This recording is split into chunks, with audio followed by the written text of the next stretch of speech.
I fancied starting a new set of videos, and specifically we're going to be looking at progression guides for classes, so classes you can get early game, and then as you progress through the game, if you're a new returning player or if you're further in, to the ones you can get later in the late game for a bit of side questing, or all the way down into the end game. The idea being, if you've got a farming class early on and you want to change it up as you're going through playing the game, then you can kind of string these along as and when you reach them. As is customary, I do have to point out your pay to win options. You've got Martial Moglins on the left, which everyone raves about. I don't have it, so I can't really cast an opinion on it, but many people say it is the best farming class. And you've also got a Chronomancer, which I do have and do really like.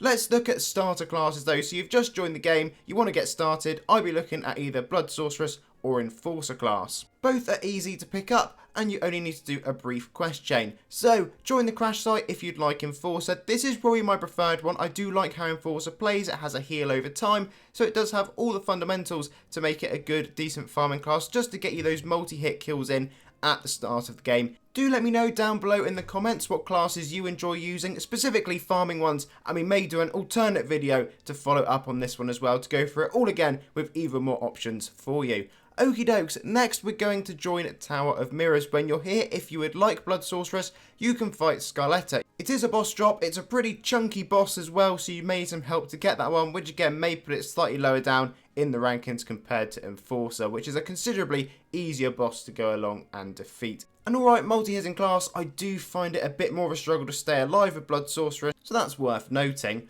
Okay, let's move on to Saga and Mid Game. Now, both of these you can take into the late and end game if you would like to. They are really, really good classes, and the first one we're talking about is going to be Master Ranger. They're both tied to the Chaos Lord Saga, which hopefully is the first saga you're going to be completing, and this class is exceptionally good. So, as soon as you can, I would make a beeline for Master Ranger, get it as a priority. This is a strong multi-hitting class, and I tell you what, you will get some very spicy numbers from it, as well as being able to keep you alive, which is always a bonus when something has got a nice little heal over time alongside it when you're going along farming, particularly against mobs that may be hitting you slightly harder than other ones. To be perfectly honest with you, you could even skip the late game tier I'm about to show you if you've got Master Ranger and just go straight to the end game. This class will carry you through the game really well. It's a great option, and yeah, as you can tell, I'm a big fan of it, but I'm a fan that came later in life, as I never realised the untapped potential. You will need rank 10 Sansi rep to be able to buy it, and similarly our next class, Shaman, you'll need rep rank 10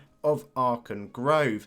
This one is a bit of a strange one. Shaman I don't get on with quite as well. The damage is absolutely fine. The real problem here lies with the mana consumption, which you will run into problems with. That is resolved later when you get into the late and end game, when you can get different enhancements, but certainly in the mid game area it's going to be a bit more of a struggle, but worth picking up if you can.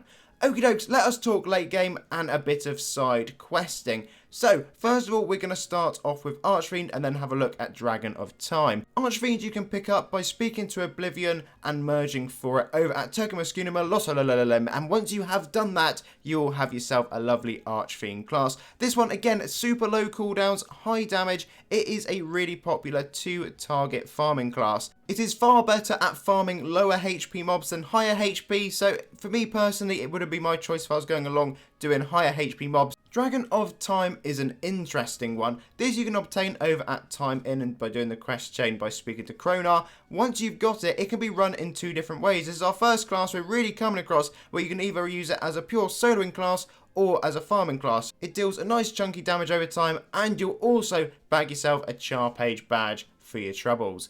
Okie dokes, here we go then, endgame. We've got lots of different options to have a little look at. You may be arriving at this point with your Master Ranger after skipping the late game because you don't fancy side questing, and that is absolutely fine. So once you get here, you have some choices. We have got Arcana Invoker over at Join Arcana. That is where you can quest for it. It is a pain in the arse to farm if you are not doing the Ultra method, so do bear that in mind. It again will only target a couple of enemies, but the key thing with this one is it does have really good survivability. It is an insanely good soloing class as well, one of the best you can get in the game. And once you've stacked it up and finally activated the world, you'll be absolutely cruising. A solid multi-purpose choice class, great option for you. Okie dokes, over at Join Revenant, we'll be talking about a Legion Revenant class. You will have to be a member of the Legion to be able to obtain it. It has gone down in some people's kind of estimations and popularity, but to be perfectly honest with you, it is still a phenomenal farming class. It's a great support, and also it is not too shabby at soloing. So if you want an all-rounder class, then this still is one of those ones that you certainly should be looking towards. Our next class may confuse a few people. You may be thinking, Goon, why on earth have you put a soloing single target class in this video? Well, that's because King's Echo is one of the greatest classes for farming high HP mobs. Due to the damage output and the skill cooldowns, you are just going to absolutely slap monsters. Worth noting, we do have Forge enhancements on in some form at this point in the video onwards, because they are relevant again once we're into the end game. Plus, with King's Echo, is one of the best soloing classes you can get. So very much something, if you want to target it, I would now, while there's still players questing to obtain it. Lastly, and certainly not least, is going to be Archmage, an out-and-out farming class. It has 2 different modes you can play it in, which does make it slightly trickier and needing a bit of brain power just to make sure you stay alive when you are fighting monsters that slap you a little bit harder. But the damage output, the healing that you do to yourself, makes it a must-get farming class, and arguably probably the best one you can go along get as a free player. But that's a controversial topic which we're not getting into in this one, because lots of people have different opinions in that space. Lots of good classes. That's how we'll leave it for now. Anyway, this is a recap on everything we've showed you in this video. The starter classes, then you want to go to the mid-game section. You can choose to do late game or skip it and just go straight to end game, because Master Ranger will carry you through. Anyway, folks, I hope you enjoyed that. I enjoyed making this video, something a bit different. We'll have a look at solo classes in the future, and depending if we've got any good suggestions down below, we may do an alternate video to this one as well. Until next time though, have a lovely day, and I'll see you again incredibly soon.